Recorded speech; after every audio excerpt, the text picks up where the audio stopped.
violence and other kind of violence. Guess what? I could be at work, at school, in my car, and I can still get shot by the police. But I can get shot anywhere. So it is what it is.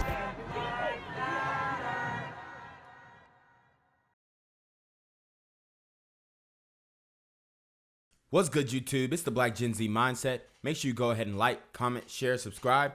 Let's get into the video. And thank you so much for joining us tonight on this late edition of Fox 5 News Edge at 11. And first tonight, a Gwinnett County mom is upset over what she says happened to her child. She claims a teacher at South Gwinnett High School hit her son, and she says that she has the video to prove it. Newshead reporter Christopher King tells us that that mom is unhappy with the school's response. So, South Gwinnett High School, very dangerous school. You know, my cousin, I had a female cousin, my second cousin. She went to North Gwinnett High School, and North Gwinnett is a little better, okay? It really is. But South Gwinnett High School, like the south side of any city, major metropolitan, metro Atlanta city that, you know, has a large population of brothers and sisters, there are a lot of fights. Now, I'm not saying the school is getting shot up and all this kind of stuff, but there are a lot of fights, okay? And a lot of the students provoke teachers. You know, the high school that I went to, it was predominantly black, and, you know, a lot of these students would come to school trying to make the teacher quit. This is a thing, y'all. This is a thing. And I've worked in the elementary schools as well, so I know this to be a thing. I mean, it happens at a very young age for these kids, okay? It happened right here at South Gwinnett High. A mom says a teacher got into a disagreement with a student. She says that teacher hit her son. She has no idea why, and she's angry. So the teacher gets into a disagreement with her son. Obviously, her son is not going to detail the wrongdoing that he had in that, in that interaction, okay? And a lot of these, it's not just a one-time thing. A lot of these guys who are the class clowns, who silly, who laughing, who playing, who ain't really focused on their schoolwork, a lot of these guys are daily basis, just boom, going at the teacher, trying to break her spirit, trying to get her fired, trying to get her to leave. And obviously the teacher shouldn't have put her hands on the child, but what about that child provoking this teacher? Okay. And I'm not saying that this guy is going to grow up to be a bad guy or anything like that, or do something bad, but a lot of these dudes continually provoke teachers. This is a real thing, y'all. So the teacher really, it looked like she was fed up. Take a look at this. A substitute teacher caught on cell phone video. And it was a substitute. This is what a lot of these kids do. They know when their regular teacher here, they can't play that because they're going to get ISS or get sent out of school. So they provoke the substitute teacher. I mean, this happens all the time. And anybody who is honest and went to any type of black high school, you know this to be true. This happened when I was in elementary school, middle school, high school, all throughout.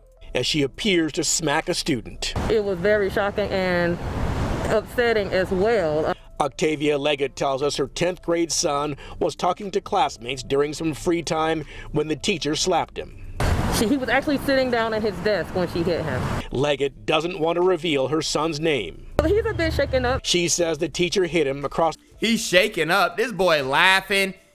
He laughing. He turned. He glad that he got a reaction out of the teacher. That boy is not shaking up. And you could tell moms don't have no control over his son. I mean, watch the video. This man is laughing because he knew he got the reaction that he was looking for out of the teacher. Across the face and chest. The district says it received a report. Free time when the teacher slapped him. He was actually sitting down at his desk when she hit him. Leggett doesn't want to reveal her son's name. He's a bit shaken up. She says the teacher hit him. Look, he's smiling, laughing harder. Across the face and chest. The district says it received a report claiming the teacher slapped him on the shoulder. And when I say she put her might behind it, she put her might behind the lick. Now she did get a good lick. She really did. But at the same time, what are you doing with your son? What are you teaching your son? You could tell she ain't got no control over that child. Leggett says the teacher was upset with another student. She says her son was not involved with that dispute. Like I said, I sent my son out here hoping that the best interest is going to happen for him and that he's going to be protected. She wants to know, how could this happen? But the last person I expect to place their hands on my son would be a teacher. Leggett says the school... And you know, she said the last person she expects to place their hands on her son, because she knows that these young kids are getting into altercations all the time. Did not call her or her son's father. The school did not give us a call. She says she only learned of the incident after she saw the video. I just received the video from some of his peers. The mom says she approached the principal, but she says she's unhappy with the response. And she just kept repeating that she was going to get something done, but at the same time, it seemed like they were trying to protect the teacher more than they were trying to protect us. This is an atmosphere where kids should be allowed to come and learn and have fun with their peers. They're in high school now. The last thing they should be having to worry about is a teacher attacking them. The district sent us a statement. They say they are investigating and they've notified Human Resources. In Snellville, Christopher King, Fox 5 News. When the SOS went up at a troubled school, who answered the call? A bunch of DADs. Here's CBS's Steve Hartman on the road. Not many good news stories begin. So y'all see this. This is in Louisiana. These kids, predominantly black high school, they fighting, brawls everywhere. Turnt, people watching. Sitting there watching because it's lit. It's fun. And I'm not going to lie, when I was in high school, it was great. Like, it was dope to see these fights go on. And it was fun. It was turnt. You had something to talk about through first, second, third, fourth, fifth, sixth period. And the rest of the day, you know, is going to be good because you got that there was a fight in the morning. So you know it's going to be lit. Everybody going to be texting and talking. And like, it was a thing, you know. But now that I look back on it, it's a huge flaw and a representation of what is going on in today's culture. Such a bad news way. It happened last month here at Southwood High School in Shreveport, Louisiana. Plagued with violence. Over the course of 3 days, Another fight. 23 students arrested for fighting. Massive police response. But strangely, there hasn't been another incident since. 23 students. That's a lot of students. 23 students arrested. Like, think about, these kids have no regard for, you know, the actions that are taking place. Like, this is on your permanent record. You have an arrest at this young of an age. They don't, you know, college is not their goal, apparently. Because you know that the guys who are getting arrested probably have in-school suspensions racked up. Perhaps in part because of this most unusual crisis intervention team. Nobody here has a degree in school counseling. No majors in criminal justice. No. Your qualifications are? With that, we decided the best people who can take care of our kids are who? Are us. Man, and this is dope to see. The dads stepped up. This is their own version of policing your community. Because honestly, if these dads were to go in the streets and try and stop the gun violence, they're going to go in the streets and try and stop the gun violence, all of them would be on a t-shirt. I mean, honestly. So the only way you can really impact it is going into the high schools, because there's a 70% chance that the kids are not going to have a strap. So Michael Lafitte started Dads on Duty. We're out doing what we do for our babies. A group of about 40 Southwood dads who now hang out at the school in shifts. Let's go. Let's go. Today, any negative energy that enters the building has to run a gauntlet of good parenting. What's going on, buddy? You moving fast. I like that horse. I immediately felt a form of safety. We stopped fighting. People started going. We stopped fighting. Bruh, Don't say we. Brothers, we had the ones who are doing the right thing. We got to separate ourselves from the others. We start fighting. No, they stopped fighting. Cause I don't see no knots on your head, bruh. Going to class. How could that be? You ever heard of a look? A look? Dads have the power to do that? Yes. Not many people know it, but yes. Let's go. And see, that's why it's so important to have the fathers in the home. I just showed you the story of the single mom whose kid got hit. I just showed you, I mean, she had no control of her son. You could see her son was egging the teacher on, being a class clown, whatever, saying whatever. They got under the teacher's skin. And then these dads show up, a few of them, honestly, and they shut the whole school down. Good behavior, kids going to class, all that. But it's not just the firm stares and stern warnings. Let's make it to class, my son. It's also the dad jokes. They just make funny jokes like, oh, hey, your student's untied, but it's really not untied.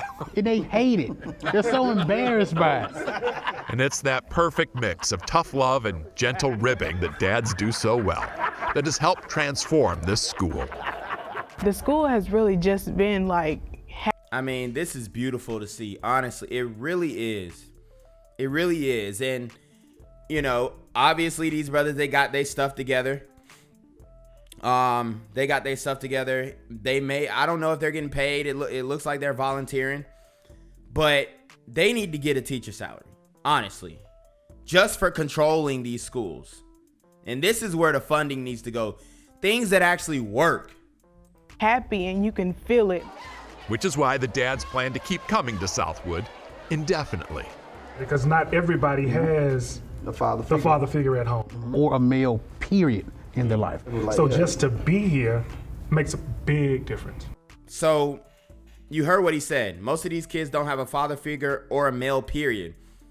So what does that say about the mothers raising the children on their own? Okay? This is what a lot of these single mothers don't want to accept. That they're not as effective parents as these fathers. Do you think you stumbled onto something here? Absolutely. Absolutely. Yeah. I mean, if this was implemented throughout the whole country, you would see a substantial change in learning, behavior. I mean, seriously. They'd like to start chapters of Dads on Duty throughout Louisiana. What's up? Y'all know what I'm finna say. F throughout Louisiana. We need it throughout Atlanta, South Gwinnett, North Gwinnett, right? Chicago, New York. We need it everywhere. LA, Dads on Duty. What's up, baby boy? And hope to eventually take on the country. All right. Without a fight. Steve Hartman on the road in Shreveport, Louisiana. Well, students who took over Blackburn Center at Howard University last week are still fighting for answers tonight. They're still on campus trying to get the administration's attention. Fox 5's Jacqueline Matter joins us now with the very latest on their demands. Jacqueline. Hey there, guys. It's been more than a week now that students have been taking part in this protest since they began that sit-in, demanding change over what they are calling deplorable living conditions. So this is at Howard University, one of the biggest HBCUs in the country. I got some, homegirls who go to Howard University, and they attest to it.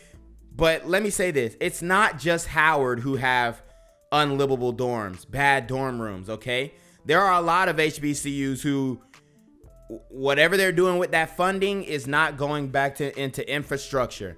Okay, and I always used to say, man, HBCUs are like, it's like an extension of high school because a lot of the mindsets are the same. We did that story of the shooting in Grambling State, right? A lot of these dudes are getting into fights at these parties. It's not just Howard University that has bad infrastructure. I mean, Spelman, Morehouse in Atlanta, they didn't even have AC when my sisters went.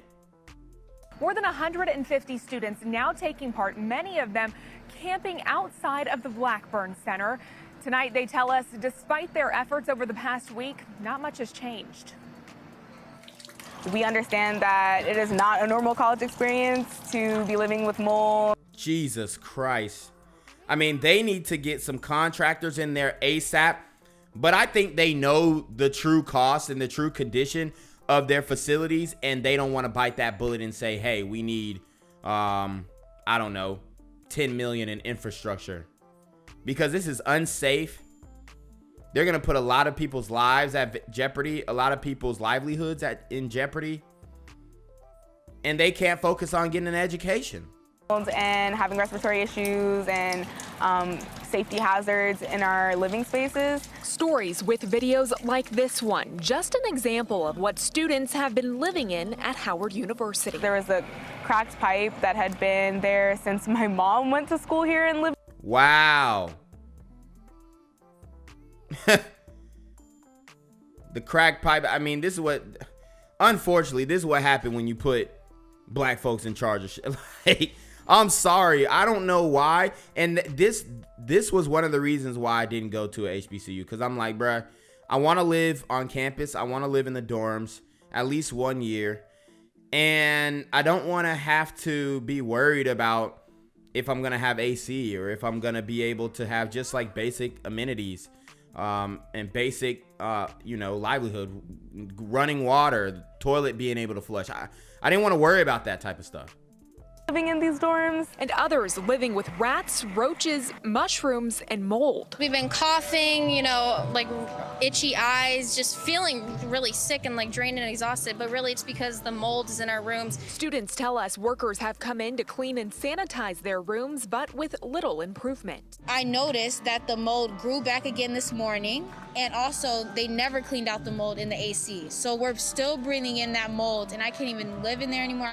And, it's expensive to live off of campus. Plus, you're paying tuition. They're paying full tuition for these, for the living in the dorms and all that stuff. I mean, it's abysmal. Reached out to Howard University to ask for an interview and were given copies of the emails sent out to students mentioning efforts to go door to door and address maintenance issues. Wow, this ain't maintenance issues. This is the infrastructure issues. A lot of these buildings need to be fully gutted and redone, renovated. And that's going to cost money. And they're not going to be able to charge, well, they'll probably still charge you dormitory fees anyway, but they don't want to take that money and do what needs to be done. That's really what it is, because people are going to have to take a pay cut. They know that they're in debt, okay? And it is what it is.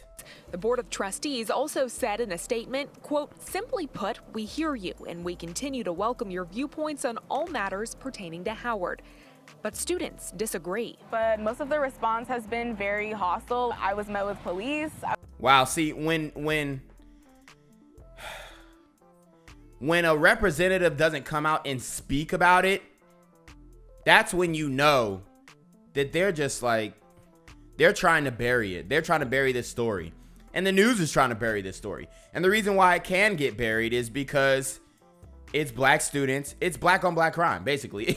It's black, the old guard of black people, right? The old heads, the OGs that we supposed to be looking up to and looking for guidance.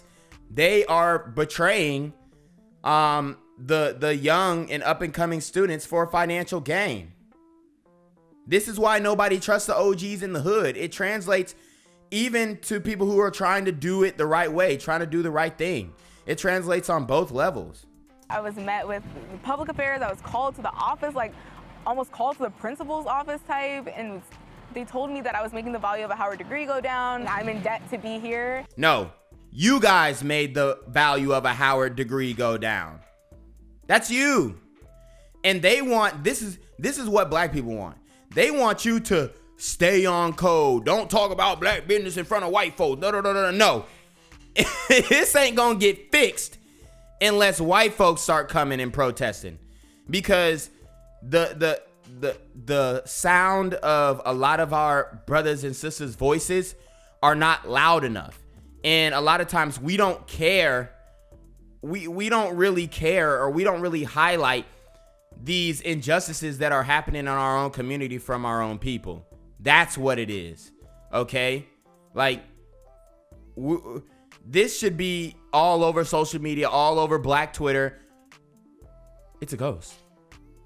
And they told me that I was making the value of a Howard degree go down. I'm in debt to be here, and we're living with, I want to say, like, dilapidated dorms. So we're living in a building that is not safe. Despite threats of expulsion and suspension, students say they'll do whatever it takes to address what they say is decades of negligence towards living conditions at Howard. So as we said from the beginning, we're not leaving until our 4 demands are met.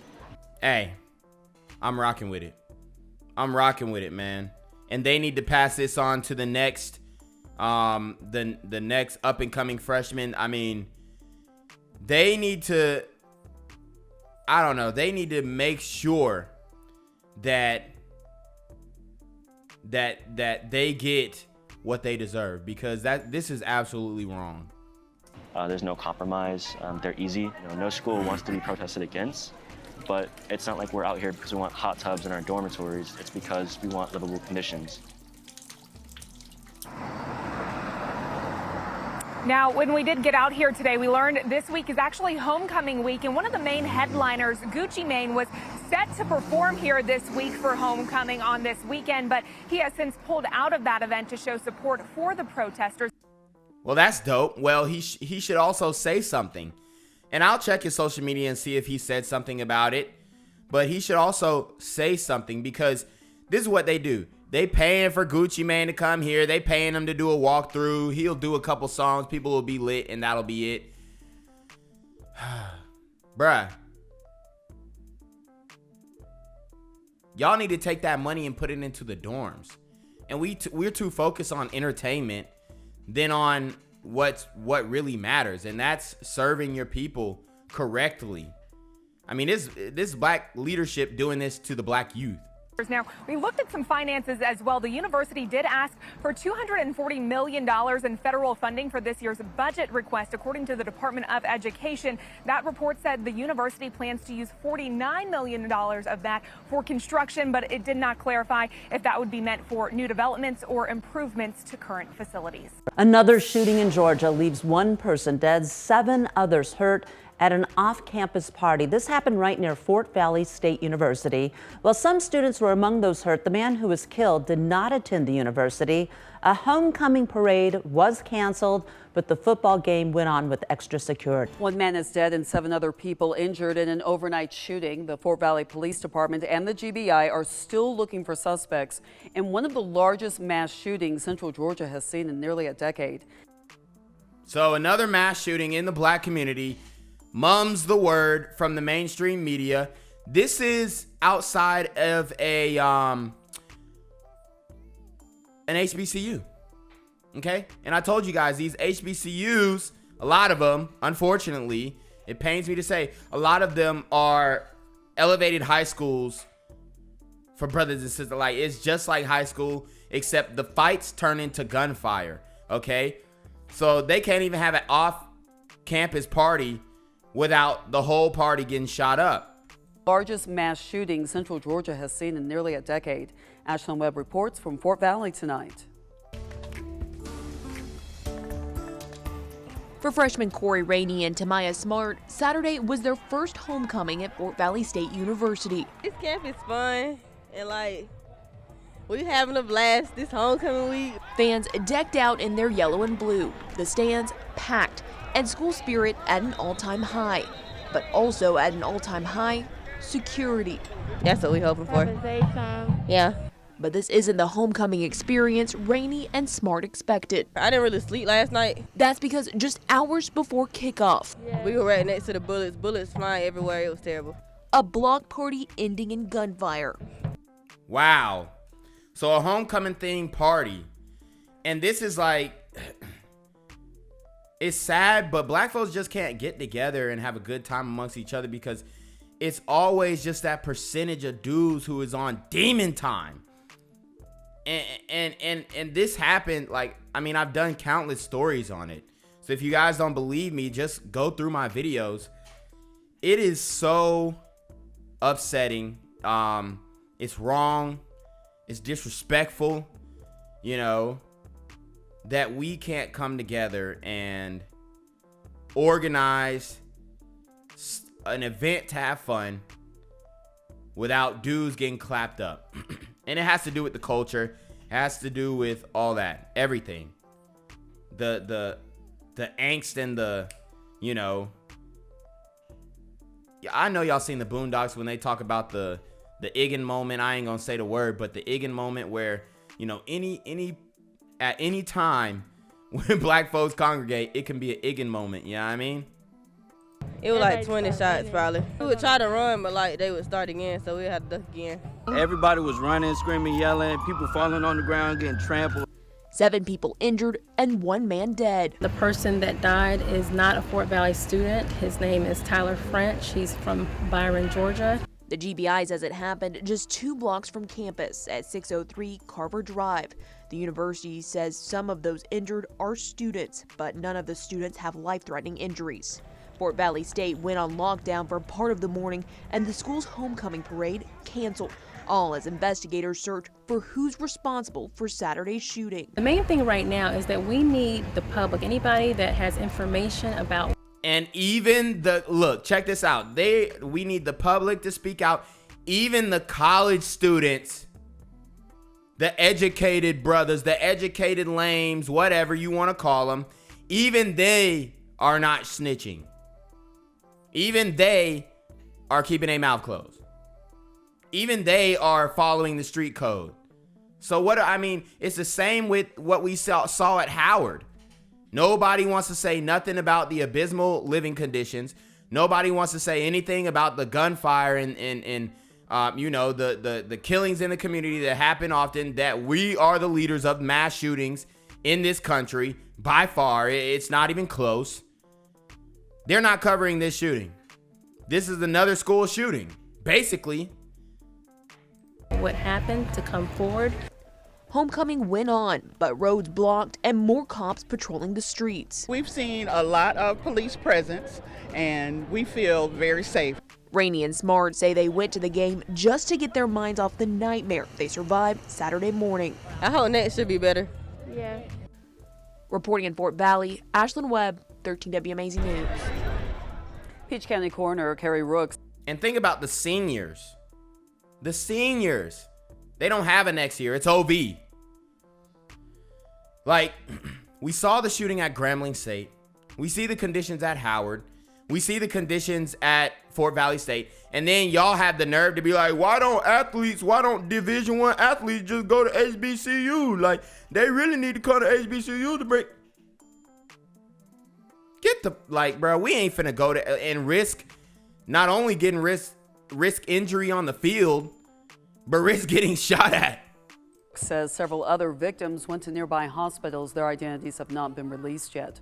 District Attorney Anita Reynolds Howards was on scene today along with her staff. She released a statement reading in part, "These unprecedented acts of gun violence that have occurred in Fort Valley are unacceptable. I am calling on the community to offer any information to law enforcement which can help in the apprehension of those responsible for this horrendous violence."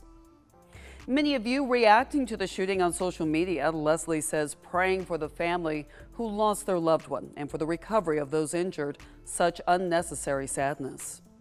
Brenda writes, "This is so sad. The young people are not able to celebrate these special events." Why do you think that is?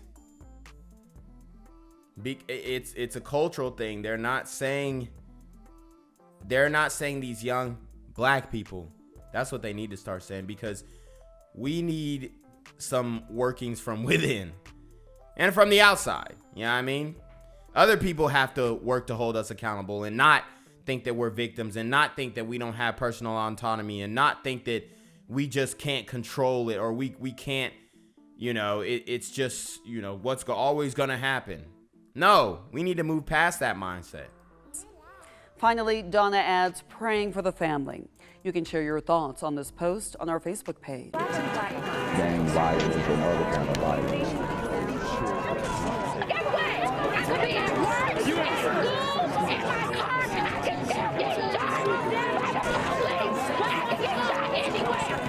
So it is what it is.